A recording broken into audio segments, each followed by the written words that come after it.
दिल्ली में हाड़ कपा देने वाले ठंड से लोगों का बुरा हाल है और आपको ये जानकर हैरानी होगी कि दिल्ली में आज सीजन का सबसे ठंडा दिन दर्ज किया गया है।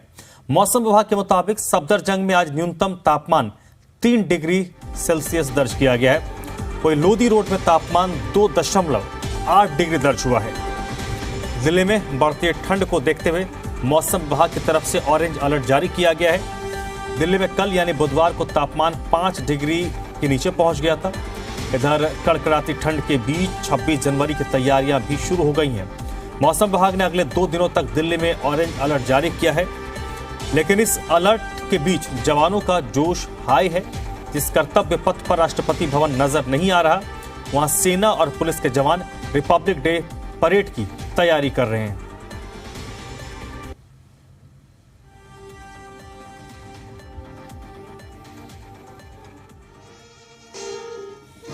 और ये 3 तस्वीरें इस वक्त आपको हम दिखा रहे हैं।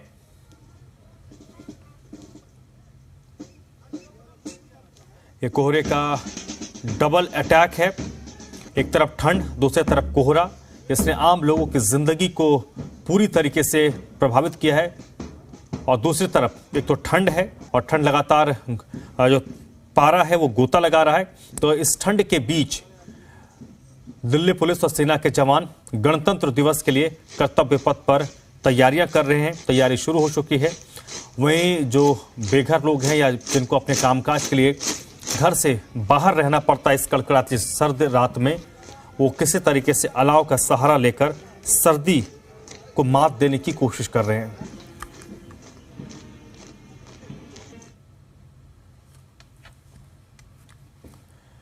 दिल्ली हरियाणा में ठंड का सितम जारी है। झज्जर में भी सर्दी का सितम देखने को मिला। एक तरफ जहां कोहरे की वजह से सड़कों पर विजिबिलिटी बेहद कम है, तो दूसरी तरफ शीतलहर से लोगों का बुरा हाल है। ठंड से बचने के लिए अलाव ही विकल्प है जिसका सहारा लोग ले रहे हैं। झज्जर में तापमान 4 डिग्री तक दर्ज किया गया है। वहीं पुलिस ने गाड़ी चालकों से कोहरे में सावधानी के साथ गाड़ी चलाने की अपील की है।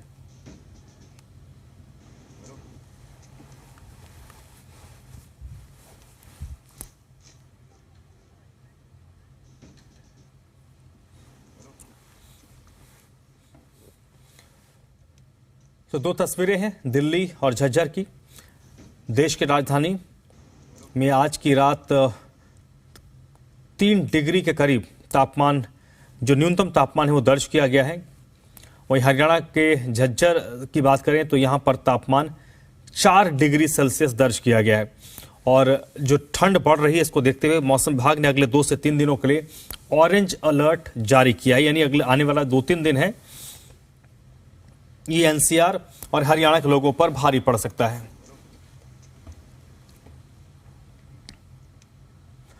दिल्ली में घने कोहरे और शीतलहर का डबल अटैक जारी है। एक तरफ जहां ठंड प्रचंड है तो दूसरी तरफ दिल्ली में प्रदूषण भी खतरनाक स्तर पर पहुंच चुका है। औसत एयर क्वालिटी इंडेक्स 339 दर्ज किया गया है।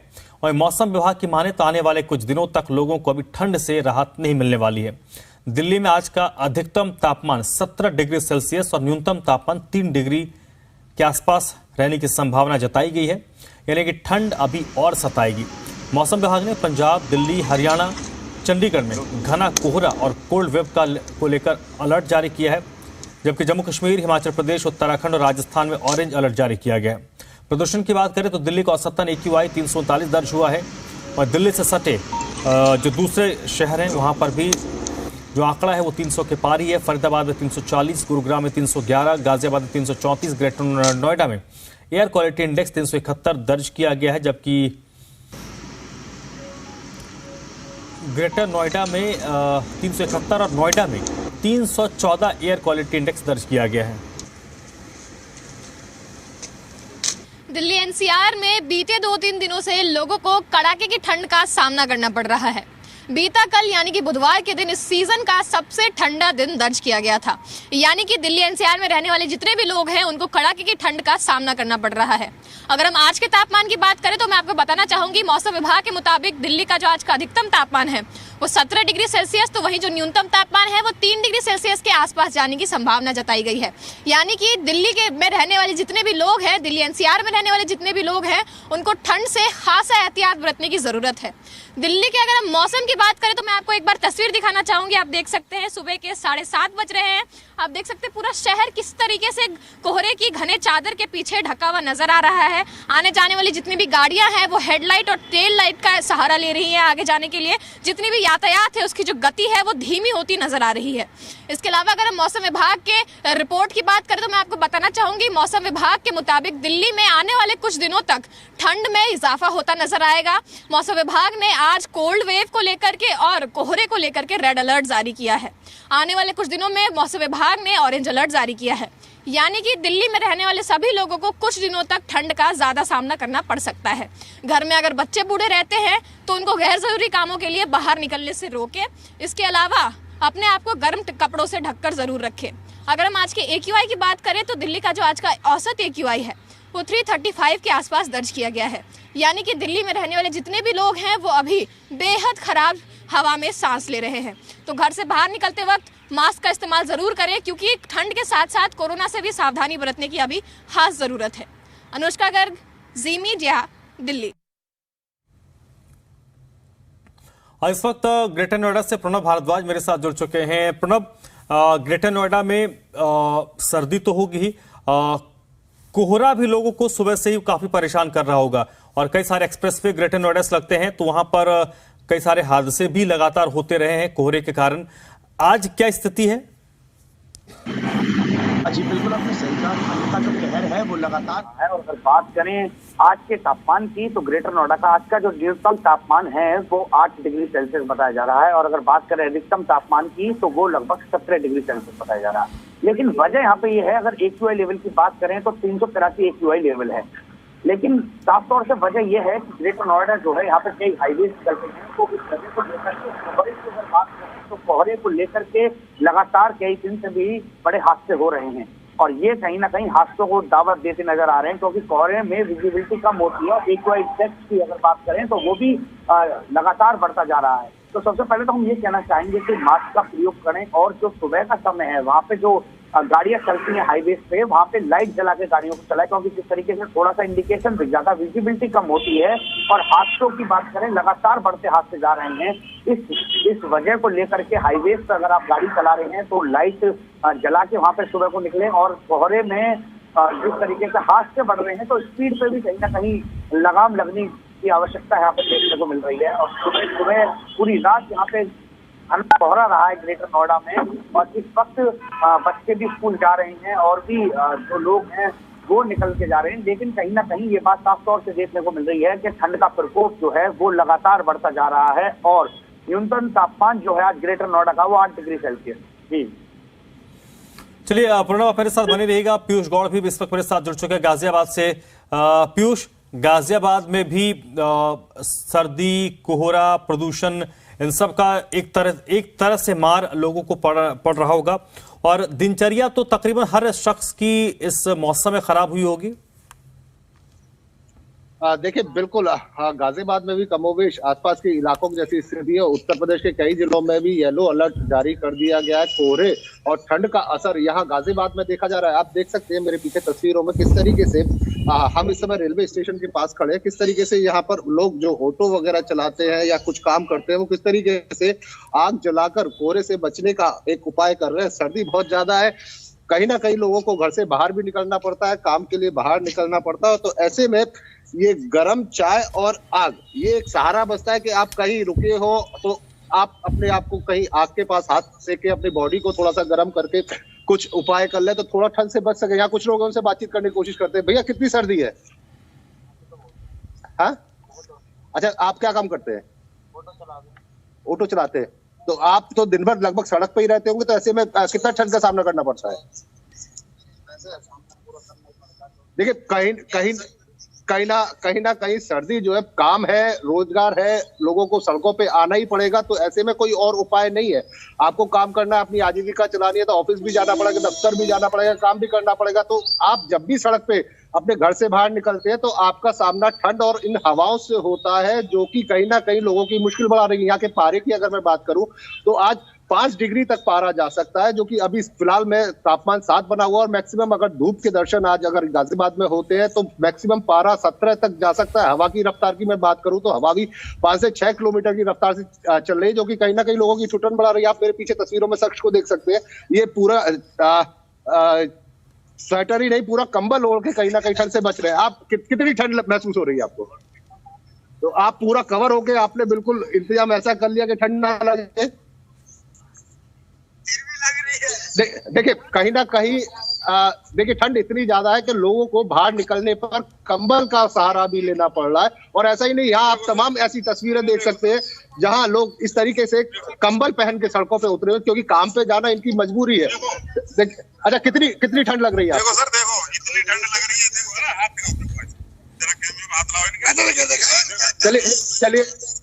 चलिए देखिए, कहीं ना कहीं ठंड का असर इतना ज्यादा है कि लोग तमाम तरीके के उपाय अपना रहे हैं। बाहर भी निकल रहे हैं तो जैकेट, कंबल और गर्म कपड़ों का सहारा ले रहे हैं, तो ठंड का असर बहुत ज्यादा है। चलिए, लोगों के जो पहनावा है उसी को देखकर समझ में आ रहा है कि सर्दी कितनी है। लोग किसी भी हद तक जाकर अपने आप को सुरक्षित करने की कोशिश कर रहे हैं। प्रणव मेरे साथ बने हुए। प्रणव, जिस चीज का हमने जिक्र किया, और ग्रेटर नोएडा का जो क्षेत्र है वो चर्चा में आता है, सर्दी के दिनों में हादसे बहुत होते हैं। कोहरे के कारण गाड़ियों की रफ्तार बहुत ज्यादा होती है, एक्सप्रेसवे लगता है। क्या एहतियात बरता जा रहा है प्रशासन की तरफ से? क्या लोगों को कैसे जागरूक किया जा रहा है ताकि हादसे न हो?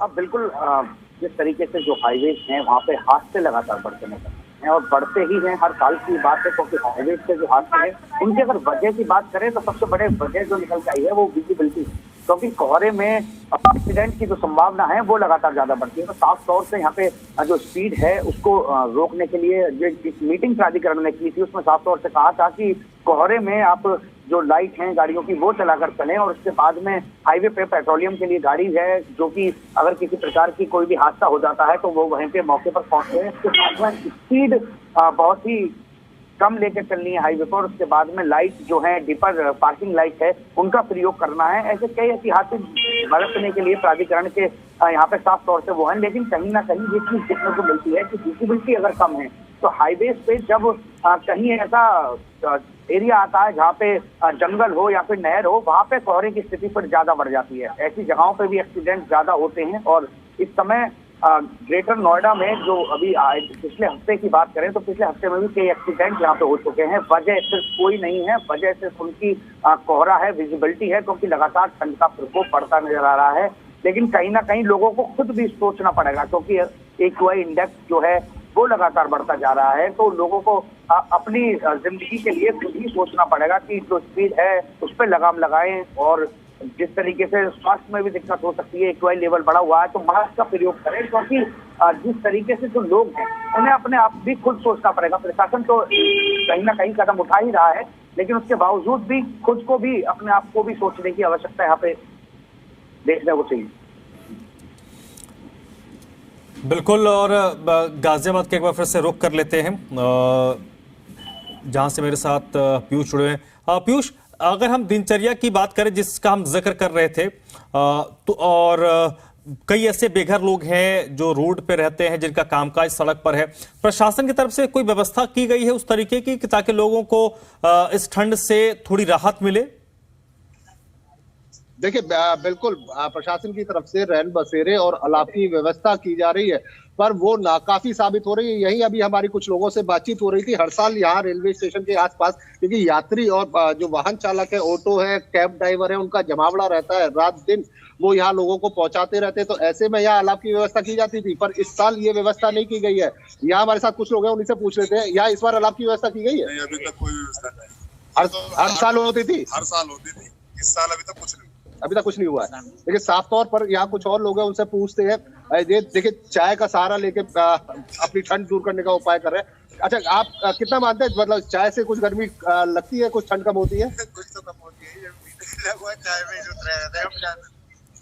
देखिए कहीं ना कहीं लोग जो अपने आप को ढककर चाय का सहारा लेकर, अलाव का सहारा लेकर, और प्रशासनिक उसकी बात अगर मैं करूँ इंतजाम की, तो वो ऊँट के उनमें जीरा साबित होते हुए नजर आ रहे हैं। जितने अलावा प्रशासन कह रहा है कि हम जगह जगह लगा रहे हैं, पर वो सड़कों पर जो इंतजाम है, जो वास्तविकता है, वो कहीं परे दिखाई दे रही है। उतने इंतजाम नहीं हो रहे। आप यही की बात कर लें, यहाँ लोग साफ तौर पर कह रहे हैं कि हर साल यहाँ इंतजाम होता था और यहाँ नहीं। और ऐसी हमने पहले भी इस तरीके की रियलिटी चेक की है, तो वहाँ हर जगह व्यवस्था नहीं मिली। आधार कार्ड और पहचान पत्र के चलते हुए लोगों को रैन बसेरे में एंट्री नहीं मिलती है, तो उनको ऐसे में रात सड़कों पर बितानी पड़ती है। तो कहीं ना कहीं व्यवस्था में सुधार की और जरूरत है। जितने इंतजाम अभी तक किए गए हैं वो नाकाफी हो रहे हैं और ठंड का असर दिन बाई दिन बढ़ता जा रहा है। अगर हम बात करें तो अगले कुछ हफ्ते तक ठंड का असर रहेगा और अगले कुछ दिन तक ठंड का प्रकोप रहेगा। शीतलहर चलने की संभावना पारे में और गिरावट देखी जा सकती है। तो ऐसे में इंतजामों को और बेहतर कर लेना बेहतर होगा समय रहते। हालांकि प्रशासन की तरफ से अगर हम बात करें तो तमाम एक्सप्रेसवे गाजियाबाद के आसपास से गुजरते हैं। वहां पर एक लखनऊ को एक रिक्वेस्ट भेजी गई है कि जो भी वहां वाहन गुजर रहे हैं उनको होटल ढाबे और वहां पे रोक लिया जाए। कहीं भी जो फूड सेंटर बनाए हुए होते हैं तो वहां पे रोक लिया जाए, ताकि कुछ देर कोहरे में वो वहां ना निकले, एक्सप्रेसवे पे ना जाए और एक्सीडेंट से बच जाए। तो कहीं ना कहीं एक इंतजाम तो किए जा रहे हैं, पर वो समय रहते पूरे हो जाए और उसमें जल्दी दिखाई जाए तो कुछ बेहतरी देखी जा सकती है। ठीक है, बिल्कुल परेशानी जायज़ है। और जो लोग किसी मजबूरी से घर से बाहर निकल रहे हैं या फिर जिनके पास सुविधाएं नहीं है कि वो ठंड को मात दे पाए, तो सरकार और प्रशासन की जिम्मेदारी बन जाती है कि ऐसे लोगों को सुविधा मुहैया करवाएं। अब मेरे साथ देवेंद्र भी जुड़ चुके हैं गुरुग्राम से और विजय राणा चंडीगढ़ से मेरे साथ जुड़ चुके हैं। पहले मैं देवेंद्र का रुख करूंगा, गुरुग्राम से मेरे साथ जुड़े हैं। देवेंद्र, गुरुग्राम में भी स्थिति कमोबेश वही होगी जो दिल्ली की है, नोएडा की है, गाजियाबाद की है। प्रदूषण का भी वही हाल है, कोहरे का भी हाल होगा, ठंड का भी वही हाल होगा।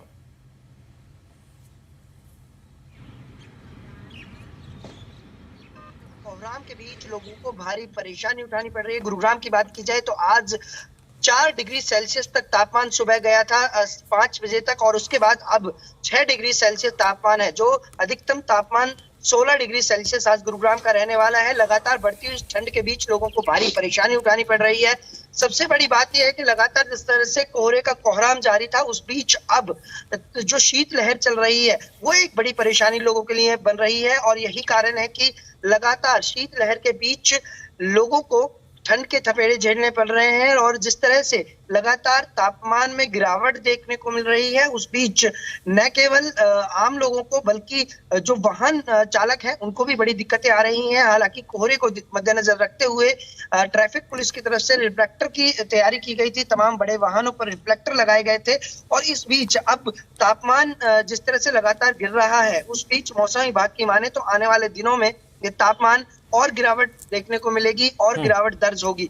और इसी बीच लगातार प्रशासन की तरफ से भी तमाम रैन बसेरों की जो तैयारी की गई थी वो भी सुनिश्चित की गई। नगर निगम के तमाम अधिकारी लगातार रैन बसेरों का दौरा कर रहे हैं कि कहीं जो भी कमियां हैं उन कमियों को दूर किया जाए। और यही कारण है कि जो खुले आसमान के नीचे लोग अपनी रात बिता रहे थे, उनके लिए एक ऐसी सुविधा हो सके। इसी को ध्यान में रखते हुए रैन बसेरों के अंदर बाकायदा गद्दे और रजाइयों का भी इंतजाम किए गए हैं। और यही कारण है कि बढ़ती हुई इस ठंड के बीच, क्योंकि बताया जा रहा है मौसम विभाग की माने तो अगली 26 जनवरी तक जिस तरह की परिस्थितियां बनी रहेंगी, कमोबेश उसी तरह से तापमान में गिरावट देखने को मिलेगी। और अब जिस तरह से पहाड़ी इलाकों में बर्फबारी हो रही है, उसका सीधा असर समतल इलाकों में भी देखने को मिल रहा है। और यही कारण है कि लगातार जो ठंड है वो बढ़ रही है और तापमान में लगातार गिरावट हो रही है। हालांकि जिस तरह से अब शीतलहर जो चल रही है, उसके बाद अब कुछ दिन बाद ये भी कहा जा रहा है कि कोहरे का कोहराम और भी ज्यादा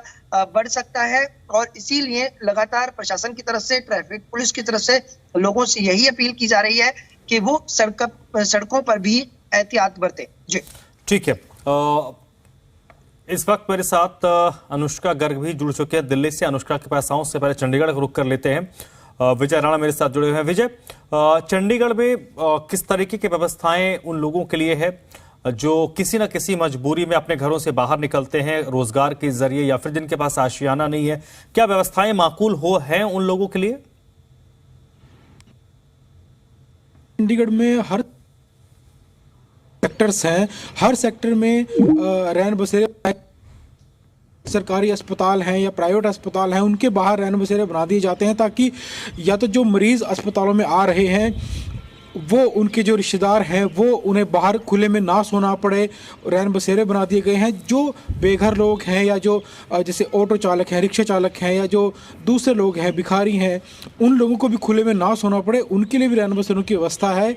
और रैन बसेरों में अच्छी व्यवस्था की गई है प्रशासन की ओर से। वहाँ पर रजाइयाँ हैं, गद्दे हैं, हीटर भी लगाए जाते हैं, तो वहाँ पर पूरी व्यवस्था है। वहाँ पर लोग सो सकते हैं, मुफ्त सेवा होती है, कोई भी आकर सो सकता है वहाँ पर। कोई उनसे कोई पहचान पत्र ऐसा कुछ नहीं मांगा जाता, जो भी व्यक्ति आता है वहाँ पर सो सकता है। प्रयास यही है क्योंकि हर साल जब सर्दियाँ आती हैं और तापमान काफ़ी कम हो जाता है, कई लोग ऐसे भी कई मामले खुले में सोने की वजह से कई लोगों की मौत तक हो जाती है। तो इन सब मामलों को रोकने के लिए बेघर लोगों के लिए आशियाने बनाए गए हैं और आशियानों की व्यवस्था जो है वो काफ़ी अच्छी व्यवस्था है चंडीगढ़ में। चलिए, अब विजय मेरे साथ बनी रहिएगा। चंडीगढ़ में व्यवस्थाएं माकूल की गई हैं और इस वक्त अनुष्का गर्ग मेरे साथ जुड़ी हुई हैं। अनुष्का, सबसे जो जरूरी पहलू सर्दियों में होता है प्रशासन की तैयारियां उन लोगों के लिए जो बेघर हैं, जिनके पास अपना आशियाना नहीं है या फिर जिनको मजबूरी में अपने घर से बाहर कामकाज के लिए निकलना पड़ता है। जगह जगह पर अलाव की व्यवस्था होती है, क्या वह व्यवस्थाएं की गई हैं? क्या रैन बसेरों में व्यवस्थाएं माकूल है? सड़कों पर लोग कम दिखते हैं, रैन बसेरों में रात गुजारते हैं? जी बिल्कुल, सबसे पहले तो मैं आपको बताना चाहूँगी जिस तरीके से दिल्ली में तापमान में गिरावट आ रहा है, दिल्ली, धर्मशाला, शिमला और मनाली जैसे जगहों से भी ज़्यादा ठंडी हो चुकी है। मौसम विभाग की रिपोर्ट की अगर माने तो जहाँ सफदरजंग वेधशाला में आज जो न्यूनतम तापमान है वो 3 डिग्री दर्ज की गई है, तो वहीं पर लोधी रोड में जो तापमान है वो 2.8 दर्ज की गई है। अगर हम बात करें ठंड में बेघर जो लोग होते हैं उनकी व्यवस्थाओं के बारे में, तो मैं आपको बताना चाहूँगी कि अभी कुछ ही दिनों पहले हमारी टीम रैन बसेरों में जाकर हमने जायजा लिया था कि वहाँ पर जो व्यवस्थाएं हैं वो कितनी सुचारू हैं। तो वहाँ पर हमने देखा कि जितने भी लोग हैं उनके लिए कंबलों का वितरण उनके लिए किया जा रहा है। उसके अलावा 2 समय का उनको खाना दिया जा रहा है और अलाव वगैरह की व्यवस्थाएं कराई गई हैं। इसके अलावा भी अगर हम दिल्ली में ISBT जैसे इलाकों में चले जाए तो वहाँ पर बहुत से ऐसे लोग थे जिनको रैन बसेरों के बारे में पता नहीं था, तो वो खुले सड़कों पर सोने के लिए मजबूर थे। ऐसे लोगों के लिए सरकार जो है अखबारों में इश्तिहार निकलवाती है और वहाँ जा जाकर लोगों को एक तरीके से अवेयर करती है कि अगर उनके पास किसी भी तरीके की व्यवस्थाएं नहीं है, ठंड में अगर उनको बाहर रहना पड़ रहा है, वैसे तो हर मौसम की अपनी चुनौतियां होती हैं, लेकिन ठंड का जो मौसम होता है वो जानलेवा भी हो सकता है, इसलिए लोगों को एहतियात बरतने की सख्त जरूरत है।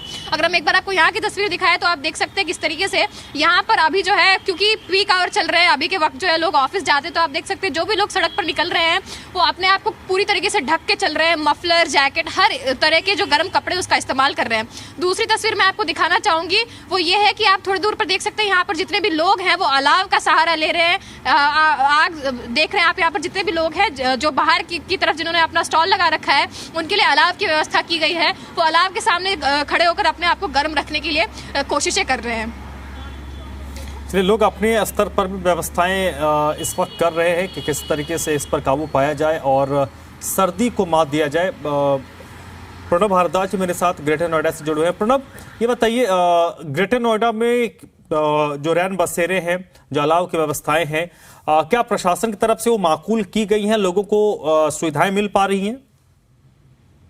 जी बिल्कुल, आपने सही कहा। जो प्रशासन नोएडा की अगर बात करें तो नोएडा में जो अगर पिछले सालों की बात करें तो ढाक के 3 पास ही नजर आते थे, लेकिन इस बार जो नोएडा में नई कमिश्नर आए हैं और DM हैं, उन्होंने कहीं ना कहीं इस पर सख्ती बरती है और उसके बाद में कई बार उन्होंने निरीक्षण भी किया है, क्योंकि अब हमने भी इसमें गए थे, हमने भी पूरे में देखा था कि जिस तरीके से अगर बात करें हम रैन बसेरों की, तो रैन बसेरों की जो स्थिति है वो बिल्कुल सही है। वहाँ पे सोने की व्यवस्थाएं की गई है, उसके बाद में जो कंबल हैं, कंबलों की व्यवस्थाएं की गई है, अलाव की व्यवस्थाएं की गई है। रैन बसेरों के अंदर भी अलाव है और उसके बाहर भी अलाव की व्यवस्थाएं की गई है। और ग्रेटर नोएडा में और नोएडा में जगह जगहों पर पॉइंट भी बनाए गए हैं जहाँ पे अलाव की व्यवस्था की जाएगी, रैन बसेरों की व्यवस्था की जाएगी।